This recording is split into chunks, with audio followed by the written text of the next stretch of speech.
Assalamualaikum warahmatullahi wabarakatuh. Berjumpa lagi. Kali ini saya akan membacakan sebuah kisah horor berjudul Rumah Sakit Angker.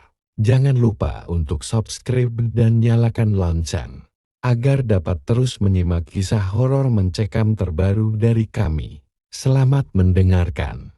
Rumah Sakit Cendrawasih berdiri sejak zaman kolonial Belanda. Gedungnya menjulang angkun di pinggiran kota, berdinding tebal dengan jendela tinggi bergorden putih kekuningan. Sudah puluhan tahun rumah sakit ini tidak digunakan. Tapi bagi warga sekitar, gedung itu tidak pernah benar-benar kosong.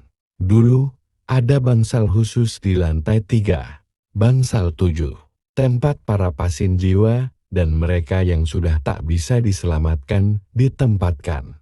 Tapi sejak suatu malam di tahun 1974, bangsal itu ditutup permanen. Setelah satu kejadian tragis, kejadian yang tidak pernah dilaporkan ke publik. Tari, seorang mahasiswi kedokteran tingkat akhir, sedang menjalani praktik lapangan untuk skripsinya. Ia diminta mendokumentasikan bangunan tua untuk keperluan arsip sejarah medis. Ia datang ke rumah sakit Cendrawasih bersama dua temannya, Bayu dan Lestari. Mereka masuk melalui lorong belakang yang dibuka, khusus oleh satpam tua bernama Pak Wahid. Jangan terlalu lama di atas ya, Mbak, kalau bisa. Sebelum maghrib sudah keluar, pesan Pak Wahid sambil menyodorkan kunci besi karatan. Tari hanya mengangguk. Ia tak peduli. Baginya, ini hanya bangunan kosong, tempat sunyi untuk bekerja. Namun, begitu mereka menaiki tangga menuju lantai 3, hawa dingin menyergap. Terasa seolah lantai itu tidak pernah benar-benar ditinggalkan. Bangsal 7 berada di ujung koridor. Sebuah pintu ganda dengan kaca buram. Catnya terkelupas, namun tulisan bangsal 7 masih bisa terbaca samar. Saat Bayu membuka pintu itu, suara krekek terdengar panjang. Dan seketika itu pula, bau obat dan kaporit menyengat. Aneh, padahal rumah sakit ini sudah tak beroperasi selama puluhan tahun. Lestari mendadak gelisah. Kok ada suara detak jam ya? Bisiknya. Mereka semua mendengarnya. Detak jam tua. Lalu, samar-samar.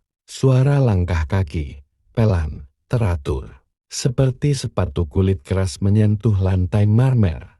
Tari berjalan menyusuri lorong. Ia mengambil gambar bangsal yang dipenuhi ranjang tua, tabung oksigen karatan, dan tirai-tirai koyak. Namun saat menoleh ke jendela, ia melihat bayangan seseorang berpakaian putih berdiri di luar. Di lantai 3, Bayu, tadi ada yang lewat. Tanyanya.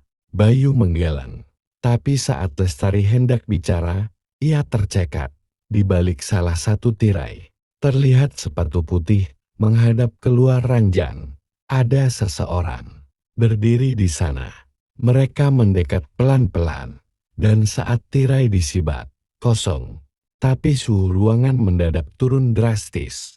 Nafas keluar dalam embun. Ketika mereka hendak keluar dari bangsal, pintu sudah tertutup rapat, dikunci dari luar. Bayu mencoba mendobrak, tapi sia-sia. Suara denting logam terdengar dari langit-langit. Lestari mulai panik. Ia mengaku melihat seseorang berdiri di belakang mereka di pantulan kaca lemari obat. Seseorang berseragam dokter dengan topi bundar dan masker kasa putih. Namun saat mereka menoleh, tak ada siapapun. Tiba-tiba, lampu menyala sendiri, dan di dinding, papan tulis besar mulai menulis sendiri. Dengan kapur tua, pasien 27 tidak kooperatif. Suntikan harus diberikan sebelum tengah malam. Tari membeku. Pasien 27. Ia baru ingat, dalam dokumen sejarah yang ia baca, disebutkan bahwa bangsal 7 pernah menangani pasien perempuan yang histeris dan sering bicara sendiri. Pasien itu mengaku bahwa para dokter di sana bukan manusia. Mereka mendengar kereta dorong logam bergerak dari ujung lorong. TNG. Lonceng kecil di ujung kereta berdenting. Di atasnya, sosok tubuh manusia ditutupi kain putih. Dari balik kain, cairan merah merembes keluar. Kemudian muncul dua perawat, berseragam lama, gaun panjang putih, topi lipat di kepala. Wajahnya pucat, mata kosong, tapi tangan mereka memegang suntikan besar dari logam. Mereka berkata serempak, suara pelan tapi dingin menusuk. Suntikan jam malam tidak boleh terlambat. Mereka melangkah cepat ke arah Tari dan kawan-kawannya. Ketiganya lari ke ruang obat, mengunci diri. Bayu mulai kejang. Di lehernya muncul bekas suntikan yang belum pernah ada sebelumnya.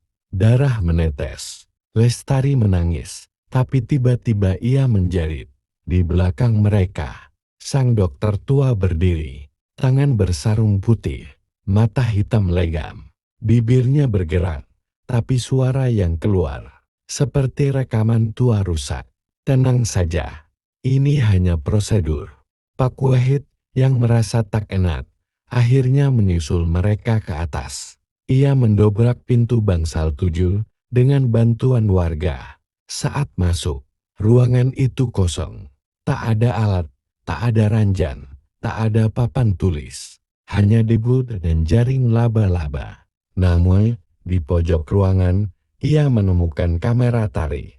Masih menyala, masih merekam. 2 hari kemudian, hanya Tari yang ditemukan. Ia duduk di trotoar depan rumah sakit, memeluk kamera. Matanya kosong. Tangannya terus menggambar lambang palang merah di lantai dengan jari. Lestari dan Bayu tidak pernah ditemukan. Di rekaman terakhir dalam kamera, terlihat Tari menoleh ke kamera, menangis, lalu berbisik. Mereka bukan manusia.